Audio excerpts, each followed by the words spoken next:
So I got this comment on one of my videos, and I wanted to talk about it a little bit because this feels like a way that some people feel that is valid. The feeling is valid, but it's founded in some misunderstandings and unfortunately some lies that people are being told right now. So the first thing that I'd like to discuss is what is happening with the younger generations. There's people out there on the right, activists, elected officials, talking heads, who will tell you that people are performing and are trying to perform surgeries on children. That's not true. Realistically, it's not a thing that's happening. What is happening for trans kids, or kids who think they might be trans, because I will acknowledge that sometimes people think that they may be trans and then they're not. That does happen occasionally. It's not common, but it does happen. What happens first is therapy. We get a lot of therapy, years of it, in fact, and typically, especially for minors, that's a requirement before any medical intervention takes place. Another thing that happens is social transition, and that can include things like changing the way that a person dresses in public, the way they have their hair cut or styled.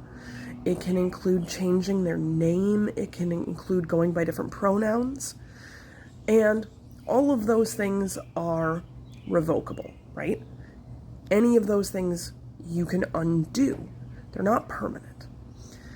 And all of that is fine for prepubescent kids. And in general, that's all that happens with prepubescent kids. Come puberty, things change a little bit. And the reason for that is that puberty has permanent, irreversible effects on people's bodies. This is especially true for people whose bodies produce a large amount of testosterone, people who are born with testes. There's a litany of physical characteristics that are caused by going through a testosterone-dominant puberty. And some of them are not changeable. Sorry, this is just how your body is now. Some of them can be changed and require a lot of time, pain, money, and all of that's traumatic. Not just the cost, but the process of having your body change in those ways. Having your body change in ways that don't feel like you, right? To be a kid who is a girl, but starts having a voice that deepens, starts growing hair on her face, all these things that she can't do anything about, and to be told, well, this is just what's going to have to happen, and you're just going to have to deal with it. It's very traumatic. Puberty blockers are totally reversible. They're safe. They've been used for decades and decades, and they do just what they say. They just stop puberty from happening while they're being taken. And it's cool, right? Because the human body is really neat. When you flood it with one or the other of the primary sex hormones, it does its thing. And that's true whether you're 11 or 30. When I started HRT in my early 30s, my body was like, oh, cool, it's puberty time again. Let's do this. So it's a delaying tactic, right? To say we can't give those treatments to kids is to say we need to force kids to have their bodies develop in a way that maybe they're not comfortable with, maybe is very painful and traumatic for them. And not every kid, not most kids, the vast majority of kids. Nobody's saying every kid should have puberty blockers. That would be absurd. But for those who need it, it's a treatment option. And it's a treatment option that happens with doctors' involvement and after all that therapy I talked about. So That's what's happening with kids. I don't think that's too far, really. I wish that had been an option when I was a kid.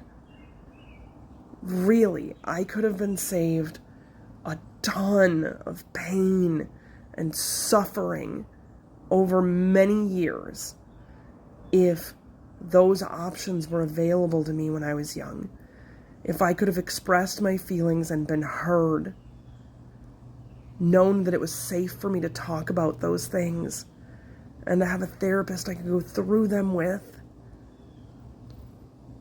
things would have been a lot different. They would have been a lot different. So that's thing number one. Thing number two is that this idea about we have to protect the children is a lie. And it's a lie that's being pushed by the far right, and particularly the religious right. Which is not to say that this is, some beef I have with Christians broadly. It's not. It's a small subset of very powerful, influential, and in some cases very wealthy Christians. There was a set of leaked emails about 2 months ago, I think. 2,600 emails leaked from a bunch of these activists and these groups between each other, right? And in these emails, they expressed their thoughts very clearly. It wasn't about the kids. It was about a war that they believe that they're fighting between literal good and evil. They call trans people and queer people broadly demons, monsters, abominations. They don't want us to exist. They don't want kids to be allowed to have choices. They don't want anybody to be able to transition. And that's why they're doing things like the book bannings, the bills where you can't talk about gender and identity and sexuality in schools. Florida started out saying, hey, this is for, up to 3rd grade. And that sounded reasonable, but now it's K-12.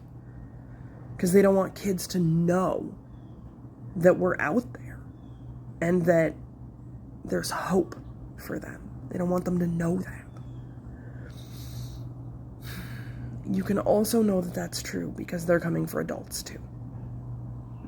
In several states, they have either succeeded in or tried to pursue measures that prevent adults from accessing transitional care, including, surgeries, of course, but also including hormone therapy. Which means that if you are a trans person and you have transitioned and you can't get your meds, guess what? A bunch of shit's gonna go back to how it was. Not everything. Enough to leave you sort of looking maybe in between and be really, really dysphoric and to suffer a lot of pain and anxiety about your body and to be seen in public as, let's be honest, the way they want us to be seen is as freaks. That's what they think of us. Adults are already being forced off their medications in Florida. I think it's happening elsewhere. Missouri tried to do it. Montana is trying to do it, I think. I think Tennessee has talked about it. It's not about the kids. The kids are just a lever. They're just a way to get you on board with their agenda that's rooted in some things that I don't know if you agree with. So, there's more out there on this topic you can research. But yeah, don't believe everything you hear. Anyway, have a great day.